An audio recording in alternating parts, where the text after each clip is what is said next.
Beliau menyatakan ini gimana kalau sudah 2 tahun, atau mungkin lebih cepat kalau ini pernyataan beliau ya. Kalau tiba-tiba Pak Prabowo, kalau saya ini orang intelijen, bisa aja Pak Prabowo diracun, dia bilang gitu. Bisa lebih cepat. Itu gimana? Saya bilang, Bu, itu tidak atas.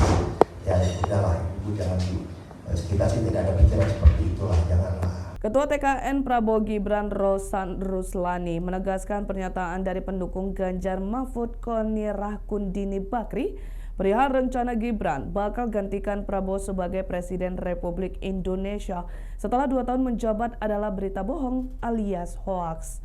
Rosan menegaskan pernyataan Prabowo hanya menjabat 2 tahun dan diracun itu datang dari mulut Koni sendiri yang kini berupaya menggerus suara paslon 02. Rosan mengaku bahwa dirinya tak mengenal Koni sebelum dipertemukan oleh tim media TKN Prabowo Gibran. Rosan menyebut bahwa Koni sendiri yang mendatangi TKN dan meminta bergabung dalam tim pemenangan. Tak cuma di situ, Rosan bahkan menyebut bahwa Koni mengaku ingin mendapatkan jabatan Wakil Menteri Pertahanan atau Wakil Menteri Luar Negeri dari Prabowo Subianto. Rosan menyayangkan video bermuatan fitnah tersebut tersebar luas di media sosial. Apalagi saat ini sudah memasuki masa tenang. Hal ini ditegaskan Rosan dalam konferensi pers pada Minggu 11 Februari 2024. Ikuti terus berita menarik lainnya. Jangan lupa like dan share seluruh akun Tribun Medan. Saya bilang, sebentar sebelum saya bilang apa dulu, saya mau tanya, emang Pak Prabowo ini bakal jadi presiden berapa lama? Ini nyampaikan Pak Rosan loh, duta besar kita mantan di Amerika. Jadi rencananya 2 tahun. 3 tahun berikutnya diikuti oleh Gibran. Saya langsung bangun, sebentar Pak Rosan. Jadi akan 2 tahun, lalu langsung diganti oleh Gibran. Pertanyaan gua bodoh aja nih. Lu yakin Prabowo dibiarkan hidup oleh Jokowi 2 tahun? Kalau saya jadi Gibran atau jadi Pak Jokowi, saya matiin besok. Loh, betul gak sih? Kalau dia bisa mengkhianati Ibu Megawati Soekarno Putri dengan segala perjuangan yang menjadikan dia ada di istana sampai 2 kali, ada jadi gubernur Jakarta, ada jadi wali kota, apa bedanya dia bisa bunuh Pak Prabowo di tengah jalan?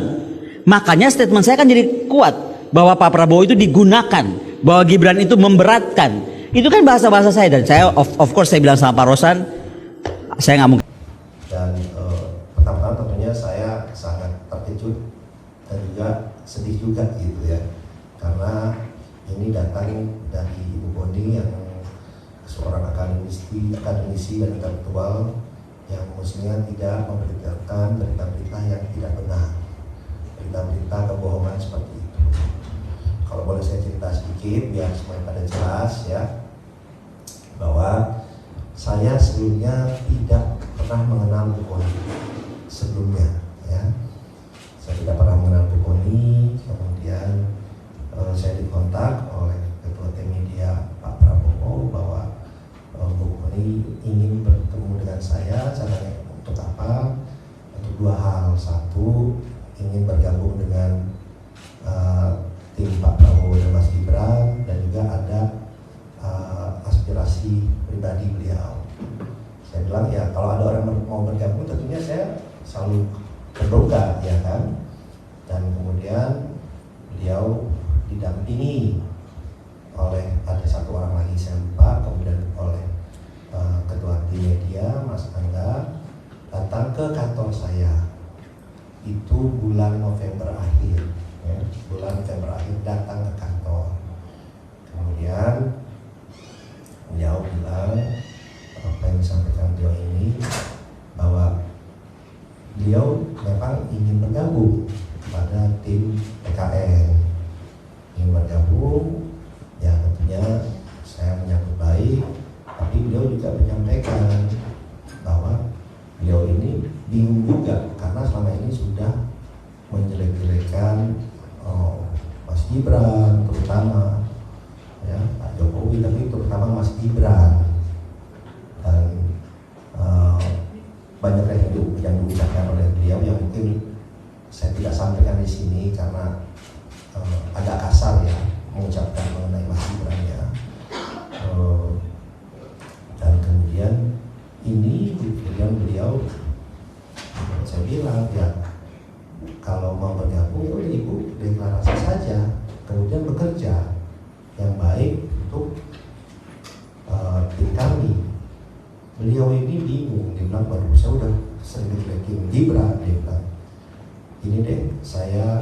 liburan ke Eropa dulu 1-2 minggu ini.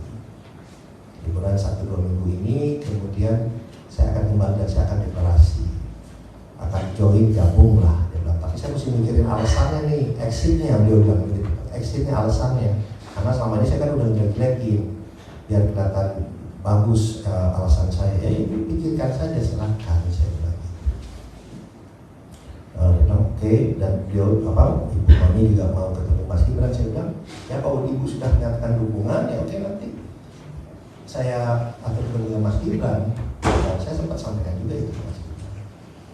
Oke, yang pertama. Kedua, pernyataan yang 2 tahun itu bukan datang dari saya. Gitu. Dia mengatakan ini gimana kalau sudah 2 tahun, atau mungkin lebih cepat kalau ini pernyataan beliau ya. Kalau tiba-tiba Pak Prabowo, kalau saya ini orang intelijen, bisa aja Pak Prabowo diracun, dia bilang gitu. Bisa lebih cepat. Itu gimana? Saya bilang, Bu, itu tidak atas. Ya udahlah, Ibu jangan kita sih tidak ada pikiran seperti itulah, janganlah. Gitu. Ini pernyataan dia, gitu, bukan pernyataan saya. Jadi saya kemudian beliau menyampaikan seperti itu, dan alhamdulillahnya di meeting itu bukan hanya saya berdua, tapi ada 4 orang. Ya, ada 1 orang dibawa oleh Ibu Koni, ada 1 orang lagi yang ketua tim media Pak Prabowo. Jadi itu bisa verifikasi pembicaraan itu. Tapi yang saya sayangkan yaitu pernyataan dari Ibu Koni yang seorang intelektual di masa-masa tenang ini, videonya beredar sangat masif ya di hari ini. Ya kami pun melihat bahwa di akhir masa-masa tenang dan di akhir saat-saat ini juga banyak sekali berita-berita hoax, berita-berita yang tidak benar, isinya fitnah yang ditujukan kepada Pak Prabowo, pada tim, dan juga ternyata sekarang kepada saya. Ya itu yang pertama. Kemudian dan yang kedua adalah sebelum pulang Bu Koni bicara ke saya, kita bicara berdua. Intinya beliau ternyata ingin menjadi Wakil Menteri Luar Negeri permintaan beliau atau Wamenhan, tapi lebih pengen jadi Wakil Menteri Luar Negeri. Saya bilang, Bu, itu bukan domain saya, tapi kalau Ibu bekerja di Pak Prabowo mungkin ada penilaian lain dari Pak Prabowo, silakan disampaikan ke beliau. Jadi itu keinginan dari Ibu Koni yang disampaikan saya ingin menjadi Wakil Menteri Luar Negeri, keinginannya atau Wamenhan, tapi lebih ke Wamen. Beliau menyatakan dengan pengalaman beliau dan yang lain-lain, saya bilang silakan aja nanti disampaikan. Jadi itu yang bisa saya sampaikan ya kembali lagi, kita kan ingin memberikan selalu edukasi ke publik yang baik, yang benar, ya kan. Ya hal-hal seperti ini saya sih menanggapinya pas saya dikasih tahu ya saya sih senyum saja, bilang ya ini fitnah seperti ini ya pastinya bermunculan lah pada saat-saat seperti ini. Tapi saya disarankan oleh tim legal kami, Pak Habib dan yang lain, bikin konferensi pers, kasih tahu apa adanya, kasih tahu kebenarannya, supaya masyarakat dan publik juga tahu, gitu ya. Dan mungkin publik juga tahu, teman-teman mass media juga, bapak-bapak ibu media paling tahu saya itu paling hati-hati berbicara, apalagi saya berbicara kepada orang yang baru saya kenal, ya. Jadi itu yang bisa saya sampaikan, bahwa di sosial media beredar itu adalah menurut saya sayangkan dan saya setuju juga ada berita seperti itu yang dikeluarkan oleh seorang intelektual. Terima kasih. Download Tribun X sekarang, menghadirkan lokal menjadi Indonesia.